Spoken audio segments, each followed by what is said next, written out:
Yo, what's going on, guys? It's your boy. Welcome back to another video. So before I actually get too deep into this video, I want to go ahead and take you through a hypothetical. Can I take you through a hypothetical? I'm going to take you through a hypothetical. Imagine this. You are watching a movie for the first time. It's been out for a little bit. You were planning on watching it eventually, but you never really got the chance to. You're finally sitting down, you're watching it, you're enjoying it. You're like, wow, this is kind of nice. This is actually a pretty interesting movie. I'm enjoying this a lot more than I was expecting to. Halfway through it, you're like, I wonder if they made any more of these. You look it up, you figure out it has 2 sequels. Oh my god, that's exciting. Cool. I guess after this, I'll go ahead and start watching the other 2 because this has some nice charm to it that I really like. I think it's really original and it's something that I think has a lot of potential to grow with these characters and whatnot. And then you realize the others are absolutely fucking terrible. That's what we're going to be talking about today. Welcome back to another episode of the Trilogy Talks. The Trilogy Talks!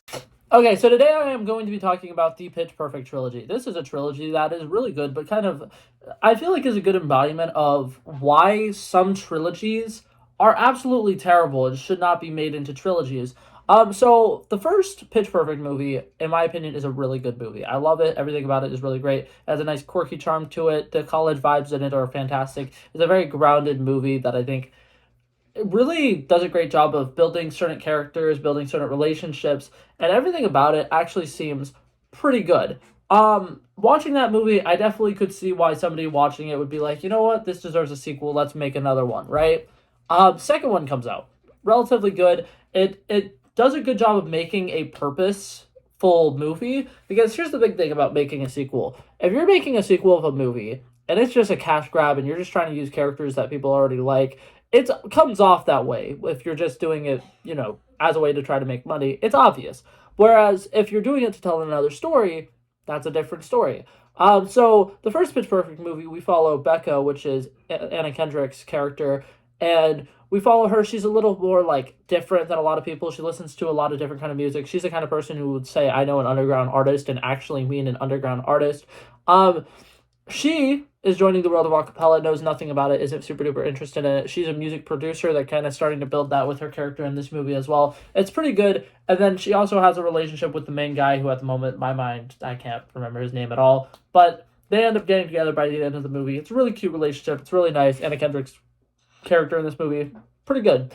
In the second movie, they had a general focus. They had Haley Steinfeld's character, a young person joining in all these seniors in college or whatever, joining their a cappella group, and they get to go around the world in this really cool competition. Personally, I think that the second one was a good way of showing how if you're going to do a sequel, you want to introduce different things that you can potentially make into a third movie, right? And introducing Haley Steinfeld's character was good. It was a smart way to do it, but it has a really big conclusion at the end of the second movie that I personally think is pretty good. I personally think that if they ended it after the second movie, it would have been great. It would have been good. They did not need to add more to the story.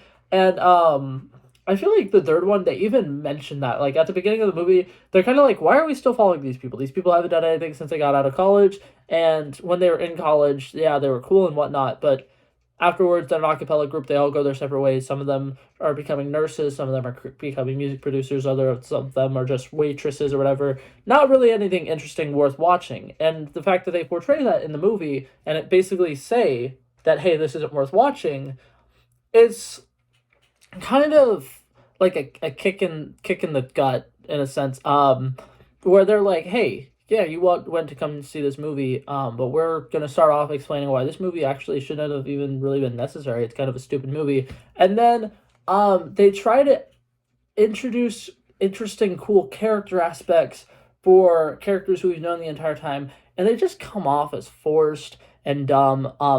That Amy apparently has a dad who is like a part of a mafia type thing. He's a terrible person. He's super wealthy and he's really cool, whatever. And it's like, it's not that interesting.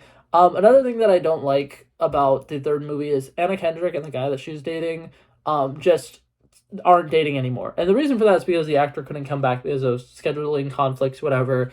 And what I hate about it is they were a good relationship. They worked relatively well, and they wrote them out of a relationship just because he couldn't come back. And I understand, not everybody's going to always be able to come back for every single sequel and whatnot.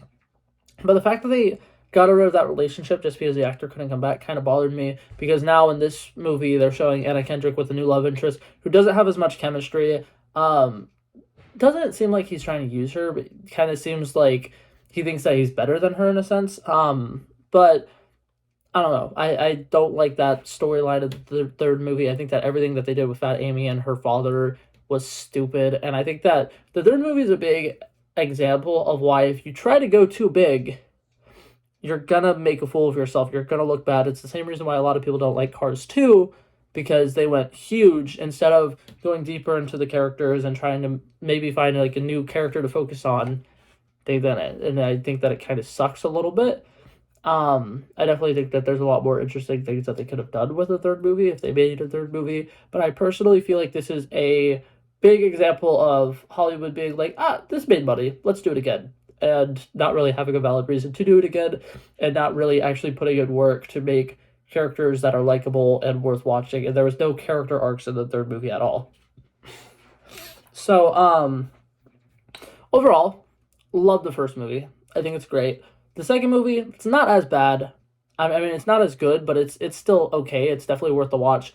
And the riff-off scenes in the first two movies are great. The riff-off scene in the last movie, it's not bad, but it's not great either.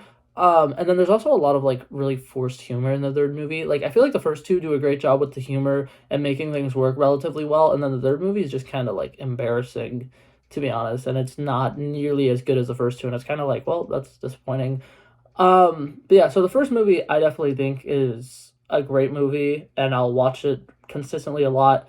The second movie, like I said, is decent. The third movie is absolutely terrible, and low-key ruins the enjoyability of the other two, in my opinion. Don't get me wrong, it's funny. It was a comedy, and they could tell that that's what they were going for.